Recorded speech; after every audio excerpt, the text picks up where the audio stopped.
All right, welcome to The Explainer. Today we're going to jump into a really powerful idea. It comes from a sermon and it asks a pretty intense question. What actually has control over your happiness, your peace of mind? Let's dig in. Okay, so let's just start with a really direct question for you. What is in the driver's seat when it comes to your emotions? I mean, think about it. When you get that incredible surge of joy, or on the flip side, that crushing wave of despair, what's really pulling the strings?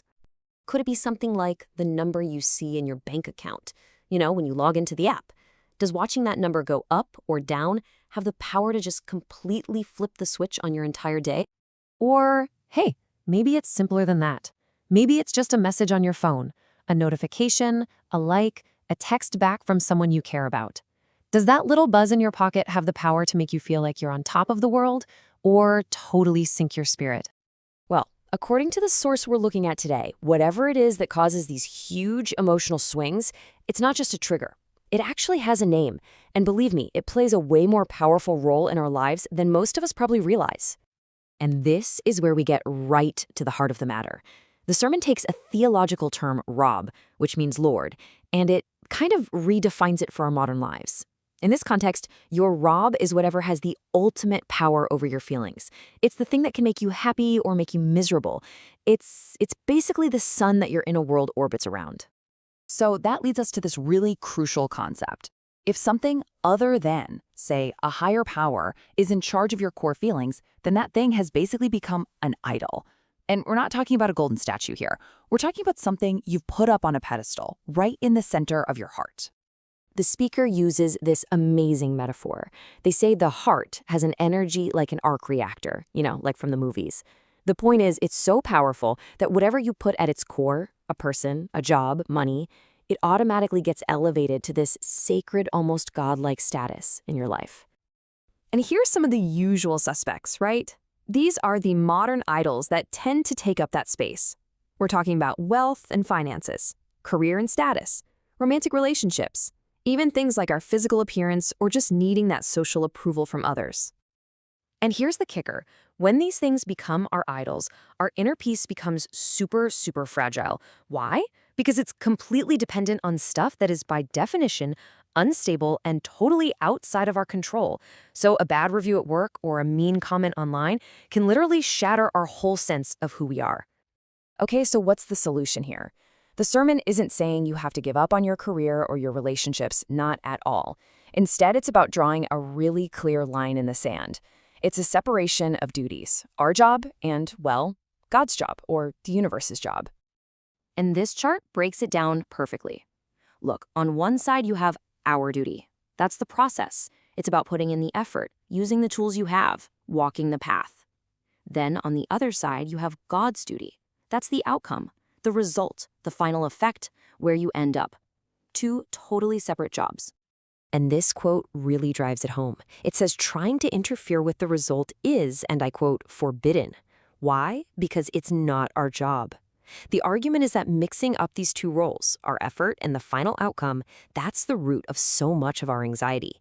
We're constantly stressing about trying to control something that was never ours to control in the first place. Now, to show what happens when we try to blur these lines, the source material uses this classic story. It's all about what it means to try and test the divine, to basically demand that it prove itself to you. So here's the setup. Satan basically says to Jesus, hey, if God has your back and your fate is all set, just throw yourself off this building.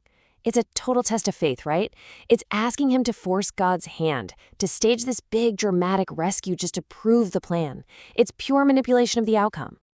But Jesus' reply is so powerful because it just clarifies the whole relationship perfectly. He says, God can test his servant, but the servant, he's in no position to test his master. In other words, our job is to do our part with trust, not to make demands and set conditions for the one in charge. In that ancient story, it connects directly to something we do all the time today. We bargain. We say things like, God, if you just get me this job, then I'll start being a better person. Or if you fix this problem for me, then I'll be grateful. The sermon says this whole way of thinking is a fundamental mistake. Okay, so this brings us to the final part, which is really the secret to all of this. It's about submission, and it's illustrated with this amazing story of a legendary warrior who just got it. His whole mindset was the key to real inner strength. So this warrior, Saladin Harzemshah, he's about to go into battle, and his commanders come up to him, and they're trying to pump him up, right? They say, "You're gonna win. God is gonna make you victorious." But his reply is just incredible.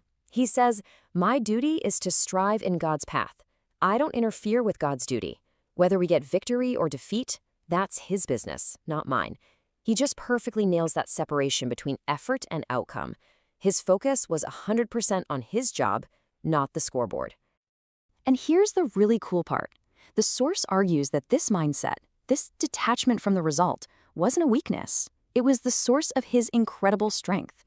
He was free to fight with absolutely everything he had, because his spirit wasn't weighed down by worrying about whether he would win or lose. So this really gets us to the core takeaway of this whole explainer. If you attach your heart to things that change, and let's be honest, that's most things, results, other people, money, you are basically guaranteeing yourself a life of emotional volatility. It's an emotional roller coaster. True peace, then, comes from tying your heart to the one thing that is constant: your duty, your principles, your faith, while just letting the world's outcomes happen as they're going to happen. You do your part, and you find your stability right there, in the effort, no matter what comes after. So we're going to leave you with one last question to really think about. When you look at your own life, your own emotional highs and lows, what is actually sitting on the throne of your heart? What or who is your real master?